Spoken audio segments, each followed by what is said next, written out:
thank you all for coming to this great event. This is a great book. I have read it in various forms. I only have 3 minutes to introduce everyone. So I will do this in one fell swoop, and so that I will not take up any of the time from the speakers. I am Neni Panurgia.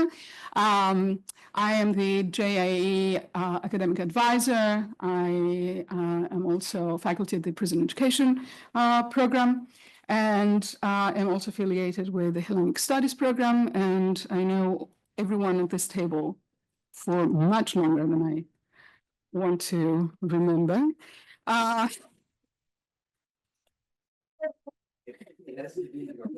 Because very soon I will not be able to remember. So we are here today to celebrate this great book, Why Not Build the Mosque? Because, of course, we're talking about one mosque in Greece that refused to be built, or people refused to build. And it is a remarkable achievement because for Dimitris Antoniou, who is the author of it, because he has done incredible work, incredible archival and ethnographic work in order to, and a lot of editing, in order for this book to appear in print. I wish I could say that between the time that this project was conceived and the time that the book came out, things changed in Greece that much, but actually things have not changed at all. So this is a book that is still as relevant today as it was, so many years ago. And on a certain level, that's good. On many other levels, it is not good. So Dimitris Antoniou is a lecturer in Hellenic Studies and Classics, and the Associate Director of the Stavros Niarchos Foundation Public Humanities Initiative here at Columbia. He studied theology at the University of Athens, anthropology at Princeton, and Oriental Studies at Oxford. Before joining the program in Hellenic Studies, he was a faculty research fellow at Oxford, a Hannah Seeger fellow at Princeton, and a National Bank of Greece fellow at LSE. Dimitris actually has studied with two people who are very dear to me and who have had a major impact on my thought also, Michael Hersfeld and John Bowen. His research draws on anthropological and historical approaches to examine state operations and the making of public history in Greece. And in particular, Dimitris studies unrealized government initiatives and failed architectural projects. And the mosque is not just one of them. I mean, the mosque is just one of them. The other one is the famous Dama. So we will go, Dimitris will introduce the book for 8 minutes. Then Mark Mazauer will respond. Then Now, Ben Yehoyadav will respond, and then Ipek Kachamer Yasmaria will respond. So, Mark Mazauer is the Ira D. Waller Professor of History, specializes in modern Greece, 20th century Europe, and international history. His current interests include the historical evolution of the Greek islands in the very long run. He comments on international affairs and reviews books for the Financial Times, The Nation, the London Review of Books, the New York Review of Books, and many others. In 2016, he made a film, Techniques of the Body, a meditation on the refugee crisis in Greek history, with director Konstantin Yannaris. His most recent books are The Greek Revolution, 1821 in the Making of Modern Europe in 2021, which won the Duff Cooper Prize, and What You Did Not Tell, A Russian Past and the Journey Home by Other Press in 2017, which is a family history. Mark is the Stavros Niarchos Foundation Director of the Columbia Institute for Ideas and Imagination in Paris, actually, which opened in the fall of 2018. and which brings together scholars with leading artists, writers, composers, and filmmakers from around the world.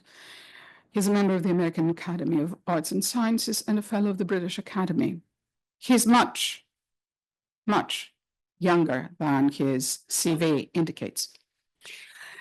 Naor Ben Yehoyada's work examines unauthorized migration, criminal justice, the aftermath of development, and transnational political imaginaries in the Center and Eastern Mediterranean. His monograph, The Mediterranean Incarnate, Transnational Region Formation Between Sicily and Tunisia Since World War II, came out from Chicago University Press in 2017, and offers a historical anthropology of the recent re-emergence of the Mediterranean. He's specifically interested in the processes through which transnational regions form and dissipate. He proposes to view such spaces as ever-changing constellations and show how we can study them from the moving vessels that weave these constellations together and stage their social relations and dynamics in full view. He has also written shorter pieces about the different phases of the dynamics of maritime unauthorized migration and interdiction, as well as on the role that the Mediterranean's seabed plays in Italian political retrospection and imagination, actually. And his current project follows perpetual debate about what the mafia is and how anti-mafia forms of inquiry encounter this dilemma. It follows, of course, the recent trial regarding the 1988 murder of a journalist and the several preceding key criminal cases that the trial has arrived, all of which people still assume involve the mafia. And then, right to my left, İpek Kaçarlar Ismailou, who got her PhD at Princeton in 2005, just reminded me that we met in the previous century at Princeton, is a historian of the late Ottoman Empire and early Republican Turkey. Prior to joining the history department at Northwestern, she taught at the University of Wisconsin-Madison and was a member of the Institute of Advanced Study at Princeton. The primary question motivating her research is why and how people commit or condone violence in various forms. Her first book, Blood Ties, Religion, Violence, and the Politics of Nationhood in Ottoman Macedonia, which came out from Cornell University Press in 2014, traced the emergence of nationhood among Christian Orthodox peasants in Macedonia during the final decades of the Ottoman rule in the region. Based on archival research in Turkey, Greece, and France, the book traces how the proliferation of different apparatuses of power and their diffusion among various actors, such as state and political elites, guerrillas, simple opportunists, and the common folk, resulted in an escalation of violence in both its symbolic and physical forms. It argues that this violence was not an outcome, but the principal cause of people's mobilization into separate and antagonistic nations. She's currently working on another book project, Regimes of Violence, War, Militarism and the Making of the Turkish Nation, 1878-1939, that reconsiders the origins of Turkish nationhood through a study of demographic change and intercommunal relations in Thrace. She has received awards and fellowships from the American School of Classical Studies in Athens, the Onassis Public Benefit Foundation, Sabancı University, and the Brookings Institute, American Research Institute in Turkey, a Mellon Foundation, and the National Endowment for the Humanities. So that we don't forget, we start with Dimitris Antoniou. Dimitri, the floor is yours. Thank you. So let me start by thanking Neni Panurya and İpek Ismailou and Naor Ben Yehoyada and Mark Mazauer for their support of this project and for being here today, joining me. I'm most grateful. I should also thank the Heyman Center and Lindsay Schramm for organizing this get-together. So Lindsay, thank you so much. I know that it's not easy, especially these times, to organize an event such as this. And of course, all of you for coming today, those of you attending in person, and those of you who are joining us on Zoom. So I would like to take the next 8 minutes to tell you what this book is about and also how it came to be. So why not build the mosque? Islam, political cost, and the practice of democracy in Greece tells the story of the Greek state's attempts to build a central mosque in Athens. While the book explores the project's long history, which actually dates back to the late 19th century, it primarily focuses on the late 1990s, early 2000, when thousands of immigrants were settling in Greece, and the then government had decided to build a central mosque in a place that I'll call Kambos, my hometown in the suburbs of Athens. The parliament passed whatever new legislation was necessary for the project's materialization. The necessary funds were secured, a big plot of land was made available. And yet time passed with nothing concrete happening. So eventually, scholars and journalists covering the issue became convinced that the structure will remain forever notional. And questions that were very much part of the public discussion of the project, such as who are the people gathering in the Greek capitals, underground mosques, who are the leaders, what do they preach, were eventually superseded by the following one: why was the mosque never built? So the book that we're discussing today is structured around this very basic and simple question: why was the mosque never built? The mosque in Kambos, I mean. And this question I posed to certain individuals who dominated public discourse, and in that context emerged as Islamic studies experts, human rights activists, community leaders. Three main responses were identified from this line of inquiry. The mosque was never built, first, due to local reactions. The mosque was never built because the Orthodox Church was against it. And many people, so these people, but echoing sort of a larger public sentiment, would say that this particular government initiative carried high political cost, political costos. So it is these answers that I try to submit to historical and ethnographic investigation.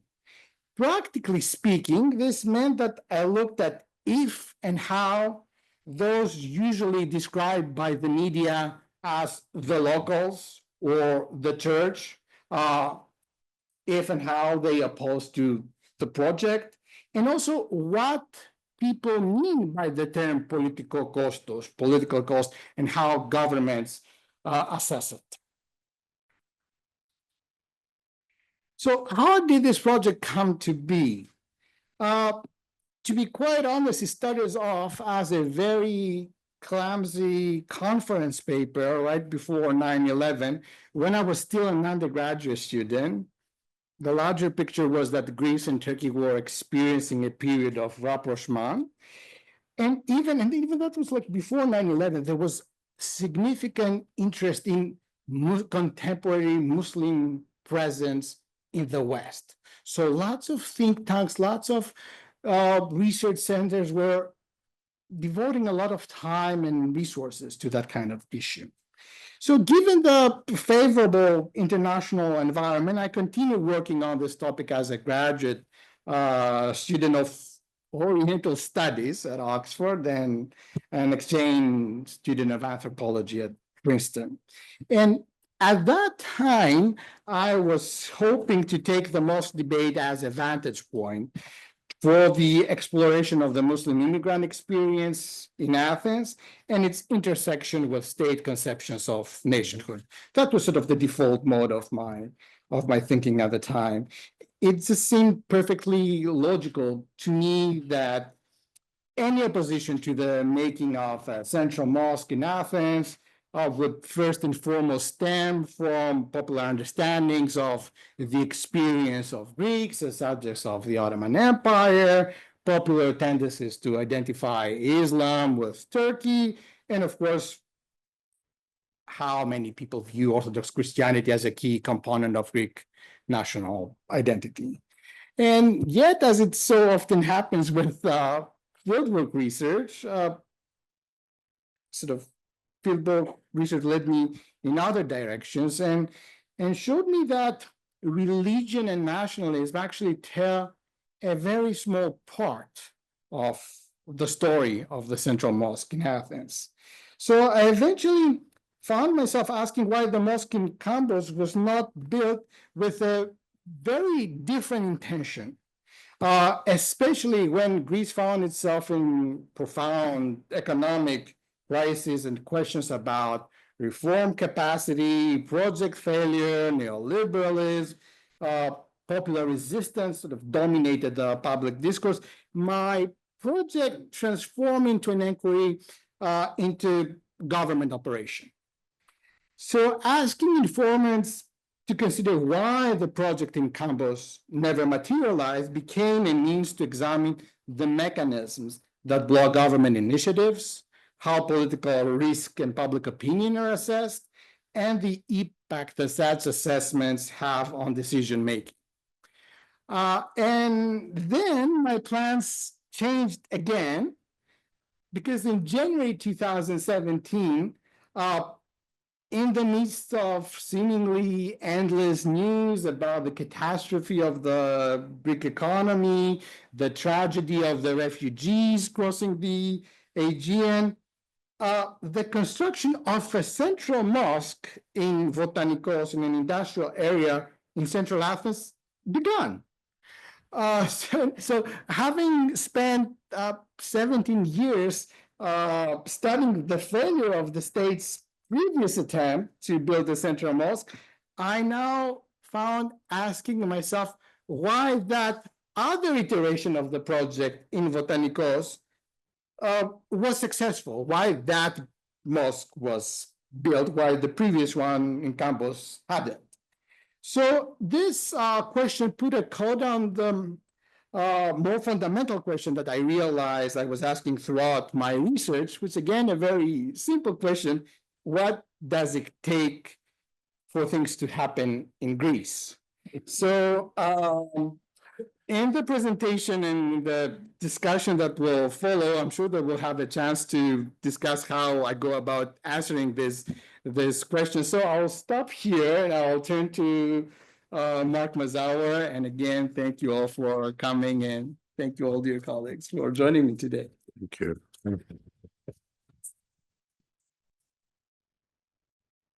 I think Dimitri is about to become a very wealthy man, because there are literally millions of people who would like to know the secret of how to get things done in Greece. It's a real pleasure to be here and to celebrate this book and to do the things I feel that we're here to do, which is to have an intellectual discussion and to learn something new from somebody who's on the cutting edge of research. So it's really thrilling to be here, especially because we've known each other for a while, and I've seen this project emerge, and it's very exciting. And I do want to say really that there's nobody at this university who is doing more for Hellenic studies than there are people who are perhaps doing as much. I want to be careful what I say, but there's nobody who's doing more for Hellenic studies than Dimitri. And his Catholic temperament, if that's the right adjective, his capacity to see how this could interest people right across the university is really unrivaled, I think. And something of that temperament comes out in this book, which is surprisingly readable for a work of contemporary ethnography, and gives you a very good sense of what it's like to hang out in a cafe with Dimitri. And I realize I'm going to have to be careful when we hang out in cafes in future, because Might become part of the second book. yes, and I'm going to ask a question about that later on. But his sensitive capacity to analyze conversations around the coffee table, to make use of things, to make use of drawings. Do not draw something if he asks you to draw it. because it will appear, or could appear in the book. It's a very, very rich treatment, and it's, I think, a very faithful reflection of Dimitris as an intellectual and as a person. I have a few questions just for the sake of kicking off discussion. My first question is the question of somebody who was actually trained by an anthropologist, as we know, and who's always had a slight difficulty, if I'm honest, with getting my head around exactly what anthropology is. But it's now a question in my mind that I would invite Dimitri to answer. What is anthropology these days? Where is it going? Where should it be going? And the reason that I ask is that I see two answers to that question in this book. And one is anthropology is a kind of way in which we do rich ethnographic immersion in another culture. And we take an issue, and then the issue becomes a peg upon which we hang a set of encounters and reflections that take us into many different directions, and extremely important for that. And the other is an analytic. It's a contribution to a theoretical debate. In this case, the theoretical concept under discussion is political cost, and the discipline is a set of mechanisms or instruments for allowing one to do that. And these are not antithetical. They can coexist, but they raised in my mind this question. Second set of issues concerns Islam, and the picture of Islam in Greece that comes out of this book, and in general what it is about Islam that's fascinating and complex. And here, I think one of the things is this is not particularly original, that it has a very decentered set of authority structures. And so for students of governmentality and students of the state's desire to control stuff, it's complicated to get hold of Muslims and to establish who speaks for the Muslims of Greece, because as we see from this book, different people will pop up. The same, by the way, is probably true of Judaism. Different people will pop up and say they are the representatives of the groups that need to be talked to in order for a project to happen. So I'd be interested in Dimitris' reflections on that. And I was thinking, as he described the networks of very informal, unrecognized places of prayer in Athens. New York City, Manhattan is very similar as far as I know. There are many, many informal places of prayer if you're Muslim. Most of them would not be recognizable to you if you were not. And so that struck me as an interesting comparison, actually. Then the third question is, of course, why Botanikos, if not Kambos? That becomes the big question. I wanted to press a little more on this because I think this takes us away from political cost. Political cost, to a certain extent, functions as a negative. It's an idea invoked by politicians to justify inaction, but in the end, something happens. And I wondered what the role was, or the massive influx of refugees from the Syrian civil war. And also COVID, that you could perhaps do things in COVID that you couldn't do before and after COVID. And then the last question concerned Kambos, which, as you said, is your hometown. And I'm just curious, what sort of reactions do you think you're going to get from the people in the book that you are hanging out with? Are you going to be served again in some of these cafes where you report the conversations? Was that on your mind when you decided to publish this book? Is it a constraint in what you write that you might be encountering some of your informants again? And also as a methodological issue, well, you know, what do you do about that? This is where you live. So, thank you. Well, thank you so much. Thank you so much, Mark.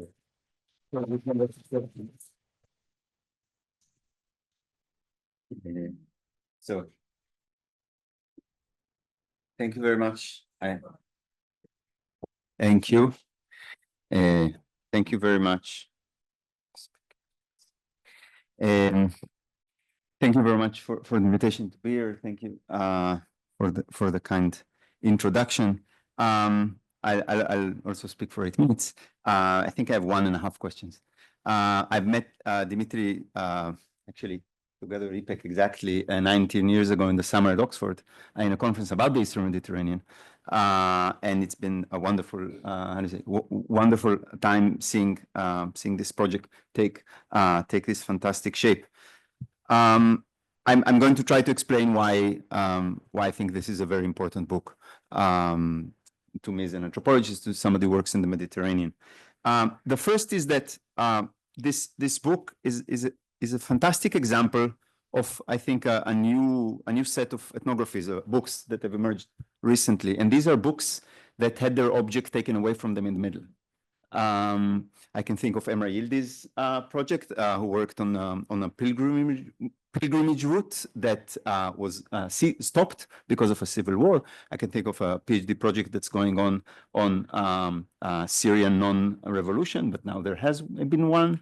There are several of these projects that started because projects in anthropology take so many years. I mean, you start it's somewhere in grad school, and then you have the dissertation, and then you write the book, and world events happen in the middle. And but these world events are fantastic because they produce a new kind, or sorry, they've allowed people like you to develop a new kind of reflection, intellectual, political reflection. Why? Because in anthropology, one of the things that we used to do, we love reifying things. We have been accused for decades for reifying villages, but so we stopped reifying villages, and we don't go to villages thinking that the villages are villages because they are there as villages. But then we started studying other things. We started studying science, we started studying the state, we started studying the economy. Only that even though we left the villages, we kept reifying wherever we go. So instead of studying politics, we study the state. Instead of studying economic anthropology, we study financial stock exchange. And instead of studying knowledge, science, and magic, we study labs. And these projects, like yours, that manage to see their object change in front of their eyes, produce a new and much stronger form of intellectual consideration, because you were forced by reality to deal with the fact that whatever kept you going as a question for a long time was transformed in front of your eyes, but your questions of it did not. And this is why this book is so important. I think one of your fantastic ways of dealing with it, as you are as a person, is that it's deeply funny. But I'll come to that a bit later. The second point is that this book, to me, as somebody who works on various political processes, shows how an attention to the way things become emblems is a fundamental tool in anthropology.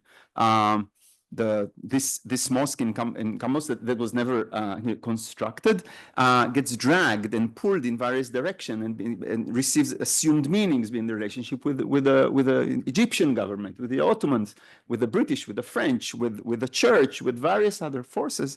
And we can see therefore not how things have meaning, but how things transform in the various meanings that are fought over as they are being imagined, constructed or not. And that is a fundamental lesson.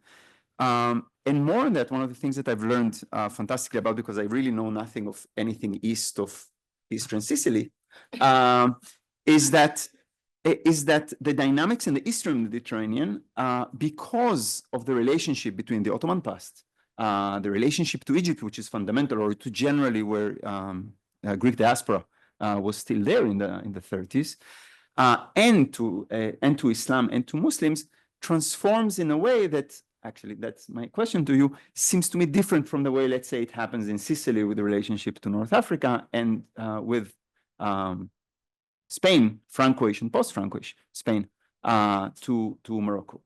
So that's actually my question to you. How do you think, if you were to think about it, this is my Constantina question, if you were to think about it as a Mediterranean emblem or Mediterranean constellation, what kind of specificity do you think there is there? And also, what kind of lessons do you think we can learn if we were to analyze something like this, where on the other side, there isn't somebody who was the empire that ruled us until the early 19th century? What kind of dynamics are specific?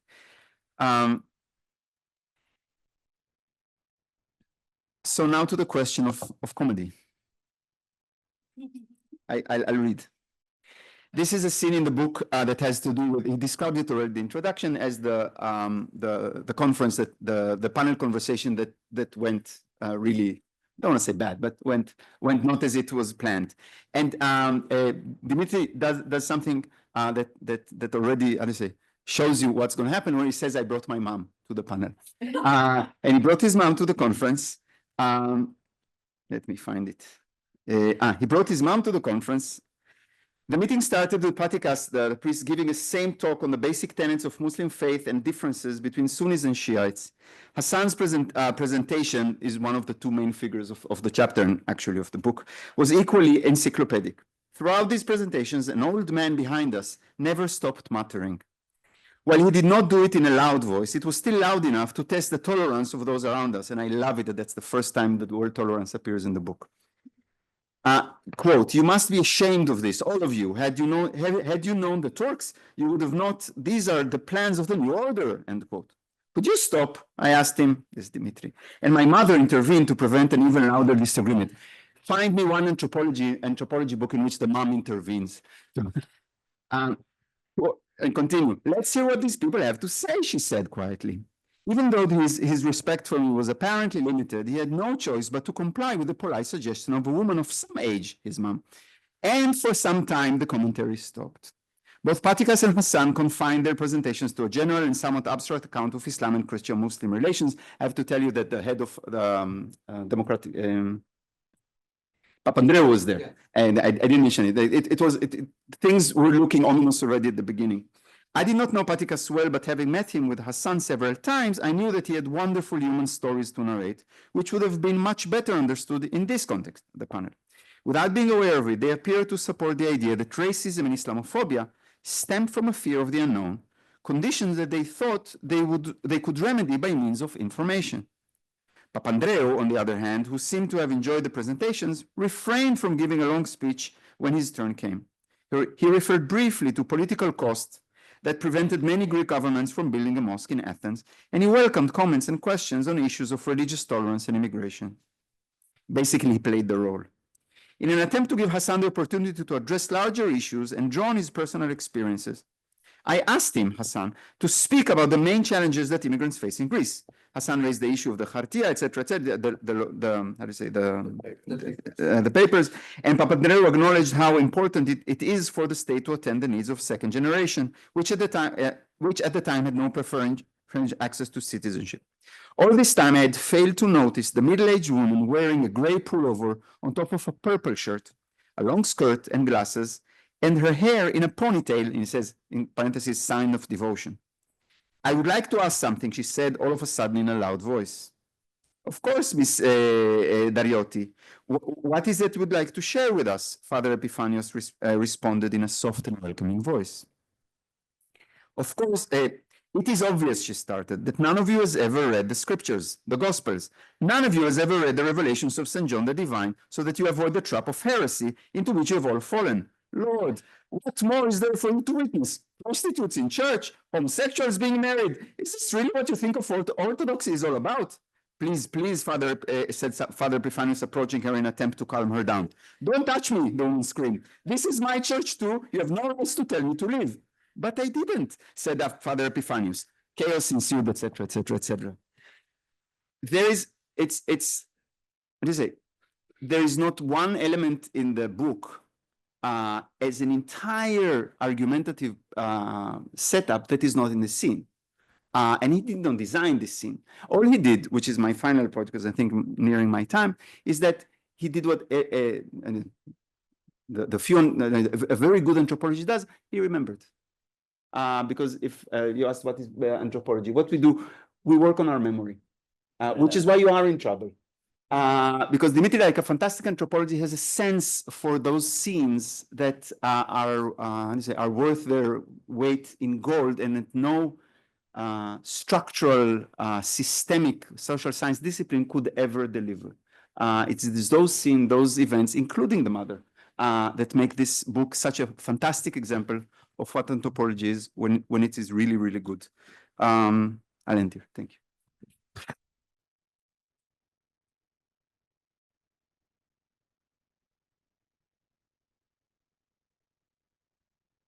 Well, I'll also start by saying thanks for inviting me to the party, Dimitri. It was a really delightful experience reading this book, and I have to apologize in advance for my comments will be a little disorganized because I completely misunderstood the format of the event. I thought we were going to be asking questions, going back and forth, and there is so much in this book. It was such a pleasant read, first of all, and I have to say I'm anthropologist, historian. I'm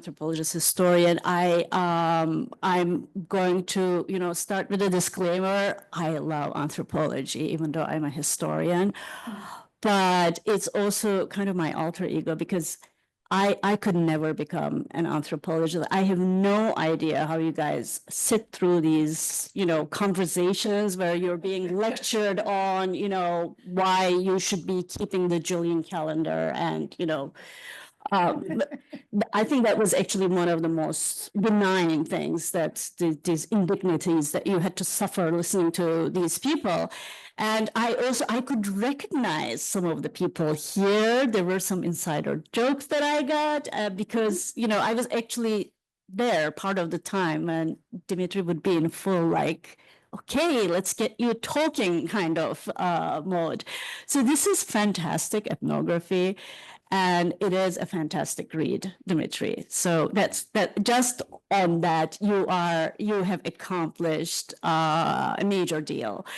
And there is so much to talk about in this book. There is, I had 10 pages of notes here, but let me just go, let me try to organize things by theme. So there's, at the beginning, there's even diplomacy. There's, this naive notion that this can be, building the mosque can be something almost transactional, that, if you build a mosque, you can maybe get some petrodollars from, the Gulf states. I don't know what they were thinking. There is, the issue of state building. There's, nation building and architecture and heritage management, which I think are really important issues. And of course, there is the issue of governance and local governance. All politics are local, but I think in Greece that is even more true. I hope I'm not committing some kind of Orientalism when I say this. I'm not I do not mean there is clientelism in Greece and, not that, but okay, you said it. Because I think it's actually, these issues are relevant here. I mean, a lot of the things that you mentioned in this book, people, you see that they're not a monolith in their, resistance to the idea. In fact, it looks like they wouldn't mind it if it was built, but it tells you something about the NIMBY movement here. We are liberals, we believe in liberal values, and I'm not going to say tolerance.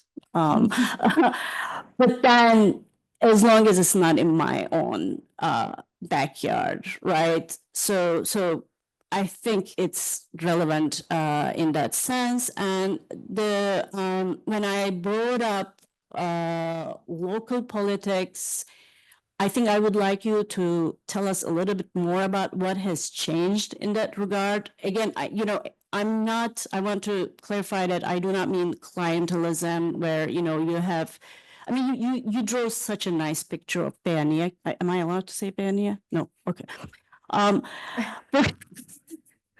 So sorry. Combos.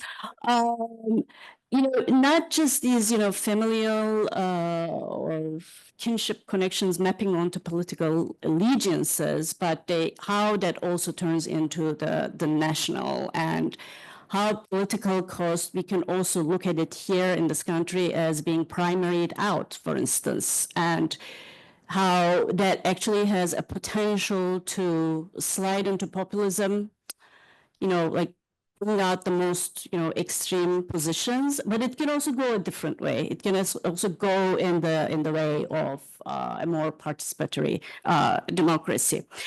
So the big theme here for me was, one of the big themes I should say, was immigration, obviously.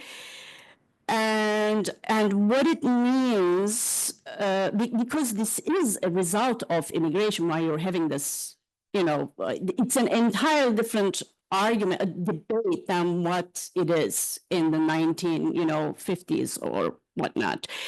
And you have a system that is completely unequipped to deal with this kind of immigration, right? I mean, even think of the meaning of the term immigrant or refugee in it's, prosophages as opposed to metanastes. And the idea is the archetypal image is not a Muslim. It's, it's a Greek Orthodox person. This actually, I mean, we can talk about it. This actually has a counterpart in Turkey too. And then you have waves of, different kinds of immigrants, and the state is not, I mean, I'm leaving aside, policies and everything. The state is incapable of even literally issuing the papers. I was there at the end of the 20th century, and we were given these papers that you could just create yourself, photocopy, and that was our travel paper. So, I mean, I'm talking about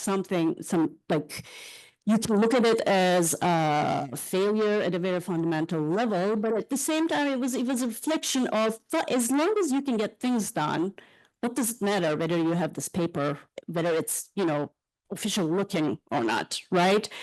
And then on top of this, you have different waves of immigrants, and they're no longer, you cannot associate them with Turks, but although there is, I think, a bit of association of the mosque with the Ottoman past, and they are ethnically really different. So that is making things even more complicated than they already were. So let me just go right to the mosque itself, and how it is really interesting that, we see the history of nationhood here. It can be, told not only through these public projects that they undertake, but they also through the ones that they abandon, like this mosque. And you give the example of the Tama, the promise. And I think there was also this project to build a model Asia Minor coast during the immediately before the catastrophe, Asia Minor catastrophe.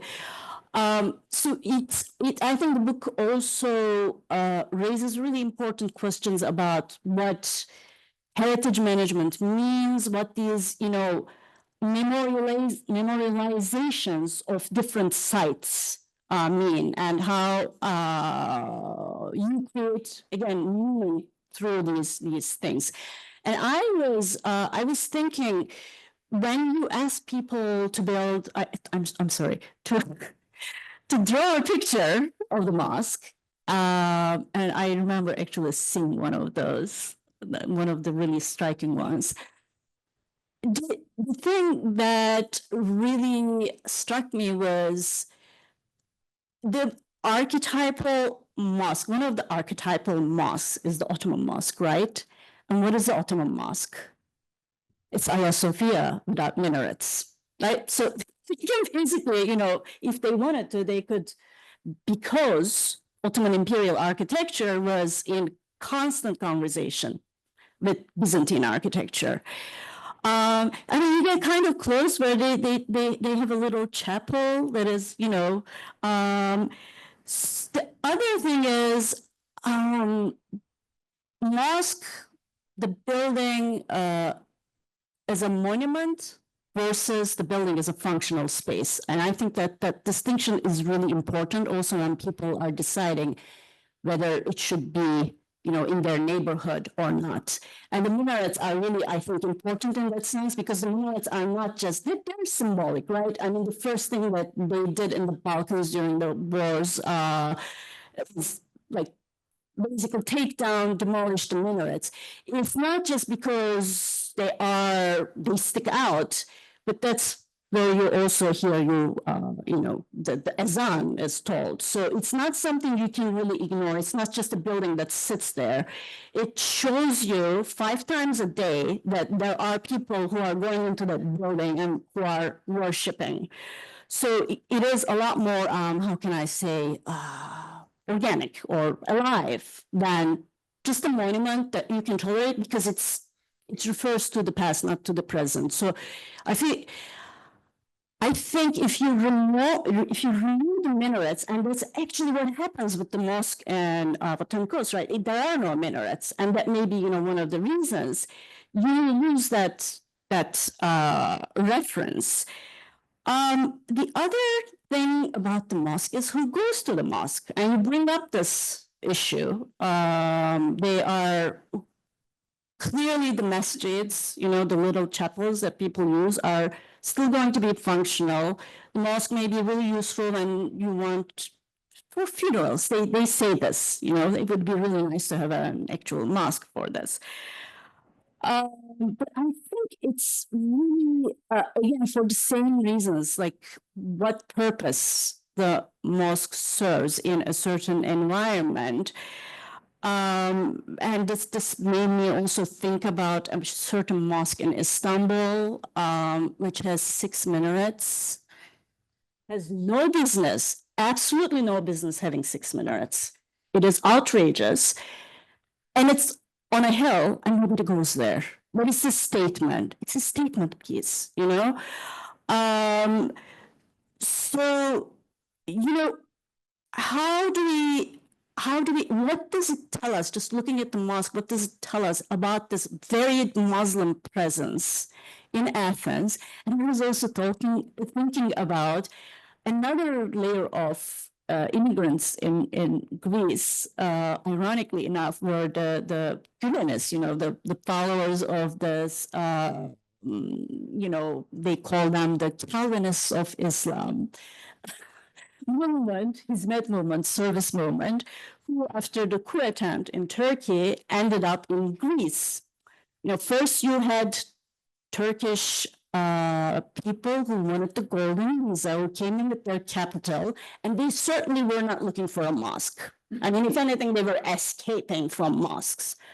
Whereas you have the Gülenists, and suddenly they show up, and do they go to the mosque in Botanicus? No. They're in Kalitea, right? And they have their own space there. So there are so many layers here that we can peel back, and you have really struck a nerve with the saga of the mosque that never was. It is, in a way, I'm glad it wasn't built, because it gave us this book. Thank you.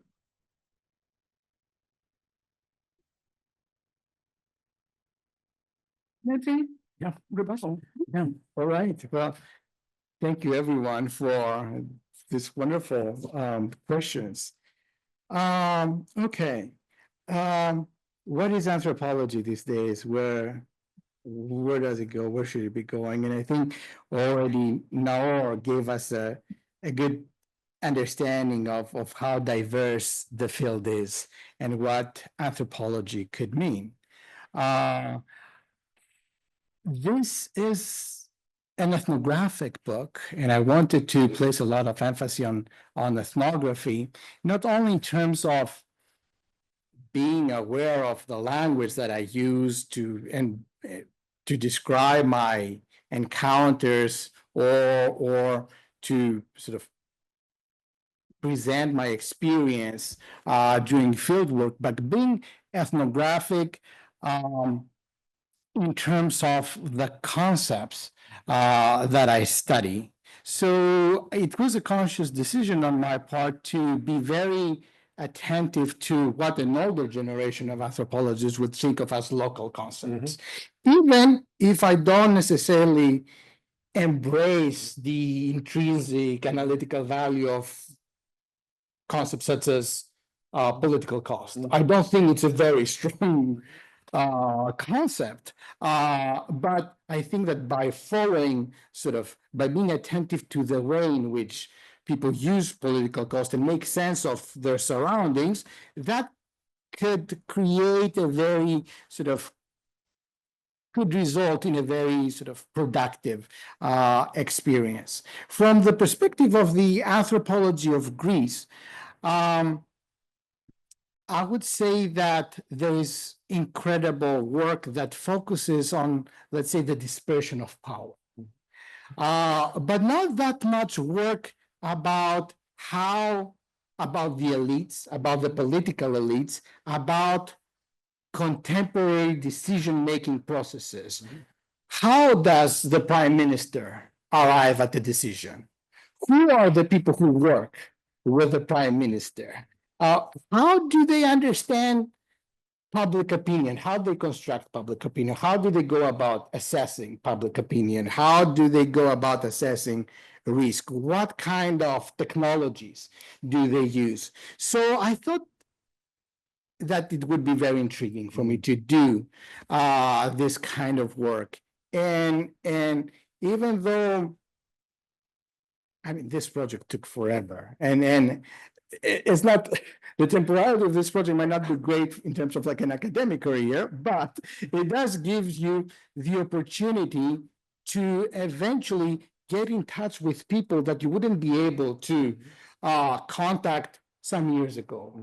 This was particularly apparent during the crisis, when people who used to be the protagonists of the Greek political scene, within few months found themselves outside the main political scene, and they were very eager to tell their story.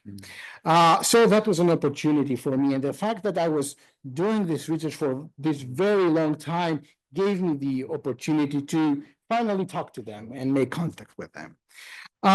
Also, I have to say that this is an ethnography that is produced from the interdisciplinary field of Hellenic studies by someone whose career is in Hellenic studies. So, and there's something wonderful to that, because I don't necessarily feel the kind of disciplinary pressure to address debates that might completely dominate the field at a given time, but also gives me, I think, as I am in dialogue with my colleagues here, a bit more depth when it comes, and in terms of the materials that I bring into this study. So that's sort of something that I wanted to stress. Islam and who speaks for Islam. Becoming a representative, emerging as a representative or as an interlocutor of the state creates incredible opportunities. All sorts of opportunities for political career, in terms of funding, in terms of establishing connections with universities, in terms of becoming relevant. And this is why I think that this sort of takes us back to the productivity of the unrealized. The fact that a mosque was never built for this long time allowed so many people, including myself, to capitalize on this ongoing, never-ending debate and seize on various opportunities. Enter the debate as undergraduate students of theology, exit the debate as supposed Islamic studies experts, enter the debate as, someone coming from a tiny village in Western Thrace and exiting the debate as the interlocutor of the church and the state with a possible political career. These are concrete gains. What complicates the situation in Greece is that the state is aware of the structures for the representation of Islam that are in place as a result of the treaties that the Greek state has signed with Turkey. Sort of the remnants of the Ottoman past, the fact that there is, that the state recognizes a Muslim minority, and there are representational structures there. I'm not suggesting that these are the structures that the state is copying in terms of thinking of the situation of Muslims outside Thrace. But for the most part, it was the same people who dealt with both Thrace and the situation of immigrants and refugees in Greece, and were very, very aware of how the fact that there is a Muslim opportunity in Greece might complicate things in terms of handling the making of a central mosque, and how to prevent Turkey's involvement in the project, which is a key objective of Greek foreign policy for many, many years. Why Botanikos and not campus? All right, the place, the site where a central mosque was finally built is state property, and for the bureaucrats handling the issue, it was somewhat easier to get access to that plot of land. It was it belonged to the Navy. It was called a naval bunker.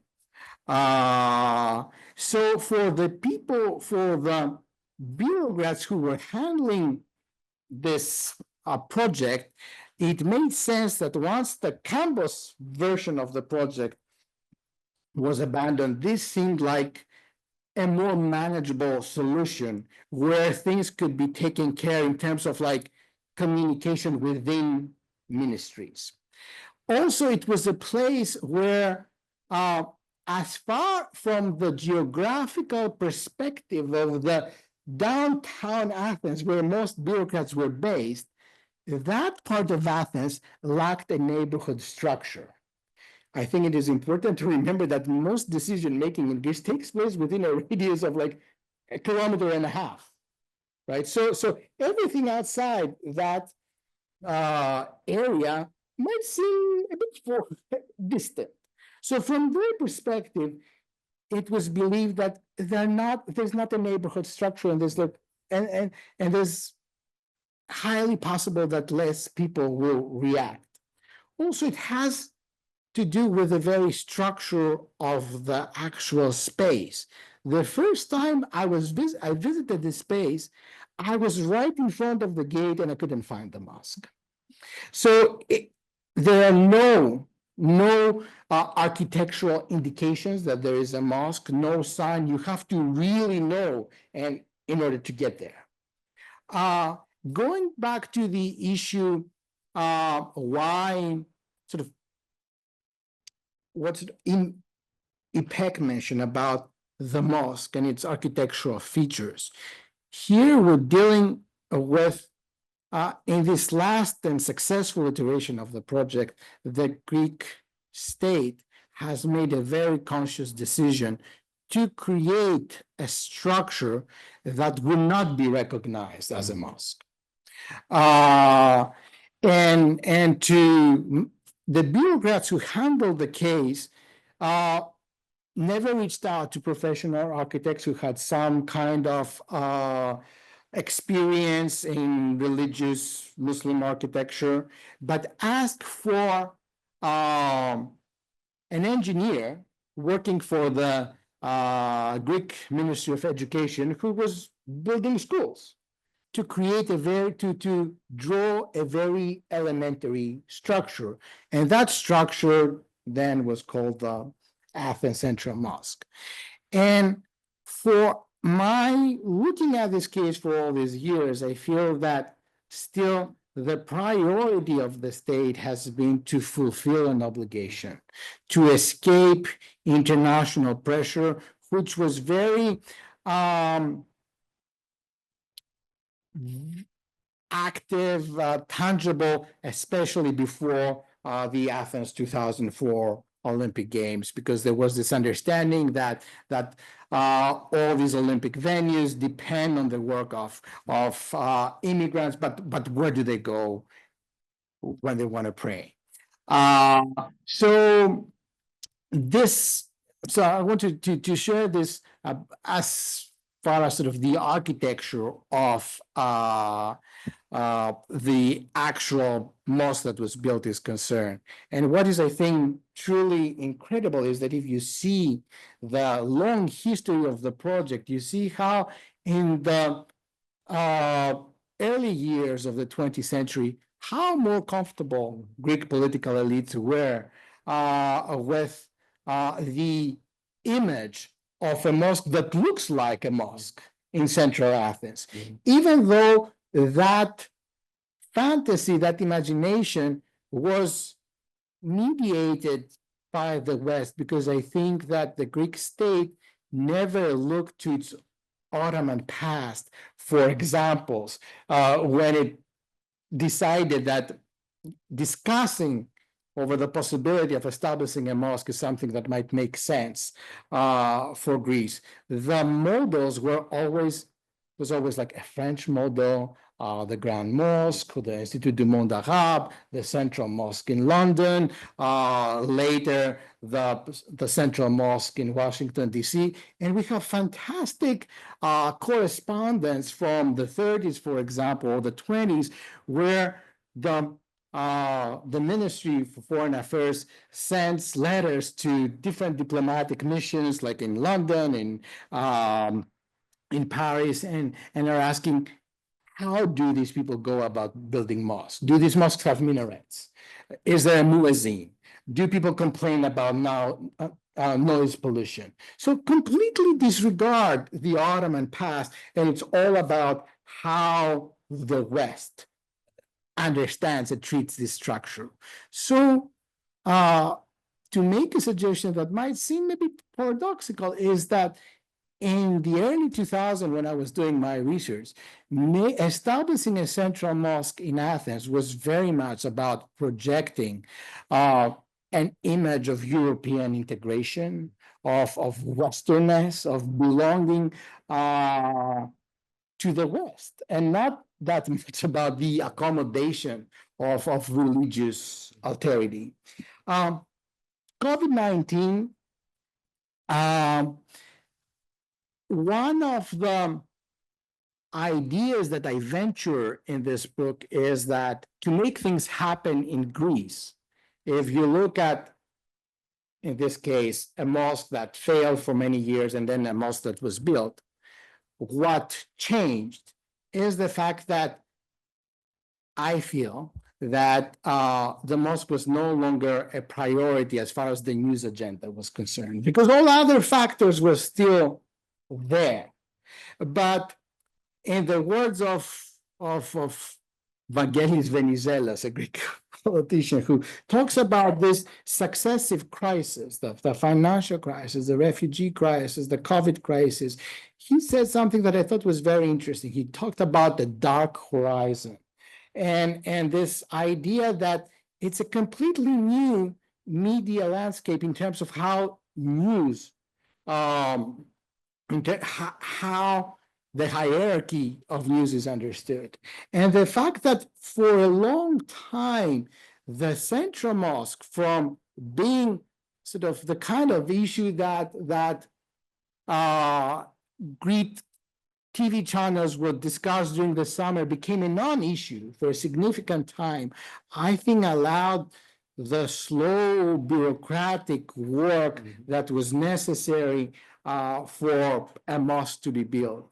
And when we look at the bureaucracy, that the kind of bureaucratic work that took place, it is absolutely incredible, because there were as it so often happens with most projects in Greece, they are appealed to the sort of highest court. It is the Areospagos that decides the fate of a project. And that happened again with the mosque. So the bureaucrats who were handling the case had to put together a legal team to prove that, for instance, the making of a mosque is not the evil plan of Osama bin Laden to piece apart Hellenism, because the term temenos is etymologically linked to the verb temno, and you have 300 pages of court proceedings where there are judges and lawyers discussing very thoroughly, making a case against that. So this is something that an ethnographer wouldn't necessarily think when embarking on the project, but these are the kind of complications that they had to that the people who were handling the case had to deal with. What sort of reactions are you going to get in campus? I think that I also matured together with the project. And what I mean by that was that over time, I was more generous with myself, and I was definitely more generous with my interlocutors. So I presented accounts that I felt that they would be the kind of accounts that would be truthful to the conversations that took place at the same time, but my interlocutors would not find deeply insulting. So that meant that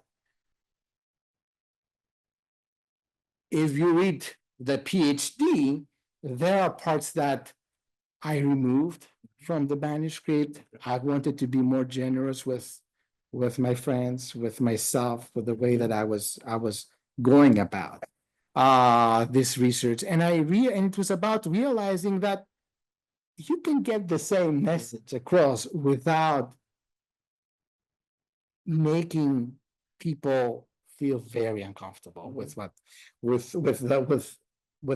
the ethnography that you produce. The Mediterranean context. This book is also a product of its time now, in the sense that I have been in dialogue with Mark, I have been in dialogue with Neni, I have been in dialogue with Kostandina and friends like Kostis Karapozlos, who all of them in different ways were trying to think of a Greek history beyond the confines of the Greek border. And even a superficial archival research shows that a significant part of the story of the Central Mosque cannot be told if you don't take into account that Mediterranean perspective. If you are not attentive to the fears of different Greek statesmen or diplomats about what will happen to the diaspora in Egypt, what will happen to the various Orthodox churches throughout the Middle East. For them, it's part of the same world, and these are concerns that definitely play into the way in which they think about the making of the mosque, they talk about it, the way they negotiate with their international interlocutors. Local politics. One, I think, of the surprising, at least in the beginning, realizations, it was that even in the very place where the mosque was supposed to be built, my hometown, there was a significant part of the population that was completely unaware of that debate that was taking place in prime time TV that I would read all the time on the newspapers. So there were many people who were not aware, and even more people who were just not interested in what I considered as news. So I was very much surprised I think that we often sort of take an interest in specific sort of news items as a given, and it's difficult to imagine a world where that interest does not exist. Let's say, like imagining like someone in the US who is not at all interested in the kind of discussions that take place at Columbia, Princeton, Harvard about higher education. Not at all. And I think it's sort of a difficult realization, but that was one of the most sort of obvious findings of sort of the beginning of my ethnographic encounter. But also, what I would like to highlight is that from this very local perspective, the people who tried to make a career out of opposing the making of the mosque were never re-elected, which means that not necessarily that people disagreed with them, but when it came to actual elections, all sort of other issues were prioritized. And perhaps there is something for us to learn when it comes to government operation. I do think that when it comes to Greece, sort of the daily management of public opinion as particular groups constructed has completely replaced principal politics. I think it is about the everyday management of public opinion through focus group, more traditional polling, and now through trying to figure out what to do with big data. But I am absolutely certain that that successive governments, by trying to articulate a message about the mosque that was supposedly catered to everyone, that ended up to be a disaster. That never worked. So I think for me, this is one of the big lessons I take from this work, that there is significant political cost to political cost.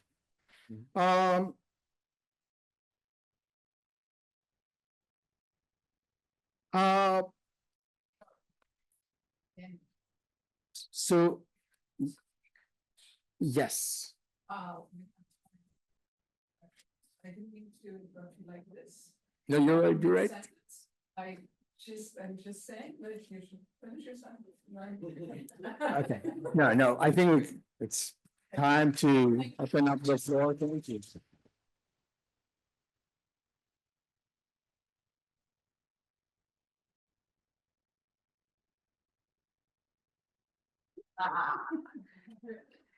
Oh, God. Oh, my.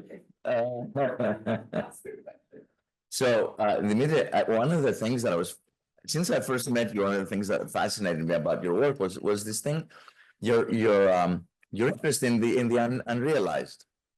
I mean, that seems to be something that matters a lot to you. And then you mentioned the Tama thing, and so as I was listening to everyone kind of touched on this in some form or other. Even the realization of the mosque now is kind of partial one. I mean, it has an architectural denial, I would say.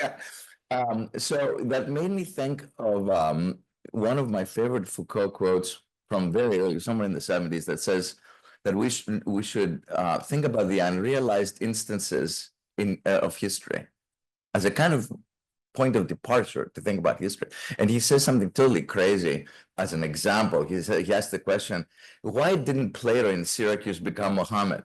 And it wasn't just why didn't Plato become Muhammad, why didn't Plato in Syracuse? Therefore, to the very specific thing. So I want to hear from you, because, I mean, for a historian to be interested in unrealized instances is pretty crazy, but interesting. For an ethnographer is equally crazy, perhaps, as a method. I want to hear you sort of say more about, it's a kind of meta question, about this fascination of yours as a kind of method, that sets you to work. Mm-hmm. Yeah, let's. Yes, for something, of course. Thank you. So congrats, Dimitri. This is great. I'm very happy. I was about to ask you what is the next project now you have, but I'm not. Also, when you answered about the Mediterranean aspects of your work, I also wanted to ask you what is Hellenic studies, not only, but I'm not going to ask you this. Okay. it's not, I haven't read the book in this present form. I read several chapters in the past, but the conversation here, especially also Ipek's comment, they made me think of the place where I grew up, Nicosia in Cyprus. I don't know if anybody has been apart from Nicholas, but I was thinking about what you said, which I think is very important, the performative reinvention of the mosque, of Islam from the West, from Europe, like in relation to the actual mosque. So Nicosia is a place where basically you have in one half, you have actual mosques, like real mosques in the sense that people go there, and you can hear the sensory landscape. You can hear the muezzin if you are even on the Greek side, right? And then you have after we entered the EU, you have on the Greek side a reinvention of let's say of certain Venetian architectural remains into mosques, but mosques which look great in the eyes of Europe. I don't know how to say that. It's a mosque, and next to it there is a hammam, and you can go there, you can drink your coffee. It's like westernized kind of mosque, beautiful kind, not dirty like everyday mosques. You know what I mean? And this took coincide, and at the same time you have new spaces transformed into mosques which do not look like mosques, which are actually used by the new migrants coming in the Greek side. So you have all this, living together in this landscape. And this made me think, I just wanted to add this as a comment, which I think. Thank you both so much. So going back to statuses, we should save this one more question. No? Yeah. Okay. And I'm from Cyprus too. And I am an architect, so this is very interesting. I had one question. You mentioned that the mosque that was built is not successful. Would the mosque the one in Gambos, if that was built, would that have been successful? Because demographics, right? One makes a church, a gathering place, a mosque work. It's not the place, it's the people. Yeah. That's the question. So perhaps I should say that the term successful was referring to the project's realization, right? But the mosque in Campos was imagined in very different ways. The model was primarily Institut du Monde Arabe. So it was imagined as a structure that would also have a library museum, that will have a cafe restaurant, that will and the mosque might look modern, but will have the architecture of which will include the architectural elements that would make it recognizable as a mosque, and would be on top of a hill, actually. So it would be a structure that one could see from afar, and this is why there was some reaction saying that the people landing at the nearby airport will think that Athens has become an Islamic city, this kind of things. Okay, so within few years, but again, there was it was imagined to be a place that will be located off a new expressway at the Kiodos. So it wasn't really organically linked to a community or various communities, which is the case of what we see in downtown Athens, where there are places like in Omonia, where you have people from various different communities getting in and out, praying and leaving. Within a short period of time, the state imagination of that structure had changed. It was about, on the one hand, fulfilling that obligation, figuring out to administer the project, but it was very clear that that structure would not have minarets, that there would be no attempt to create some kind of center that will also have an educational mission and that will be used as a space that will be also visited by non-Muslims, which was a key component of the previous iteration of the project. When it comes to the actual usage of the Botanikos Mosque, there are some people who do visit the place, and I think the imam who's there has done a good work reaching out to different community members. There are some converts, and that's sort of interesting, but most communities have created their own spaces. These spaces might lack the architectural, they're masjids, they lack the architectural elements, but they're organically linked to the needs of the communities that they're using. Going back to Stathi, what you said about unrealized, sort of my interest in unrealized initiatives. I'm interested in the kind of unrealized initiatives that are like big state religious projects. So it's not that any kind of. Which means that usually this kind of seminal big projects generate a lot of discussion, generate a lot of images, lots of drawings, lots of plans. And for me, this is important because I always wanted to think of how, if I am to study imagination, I'm looking for a visual component.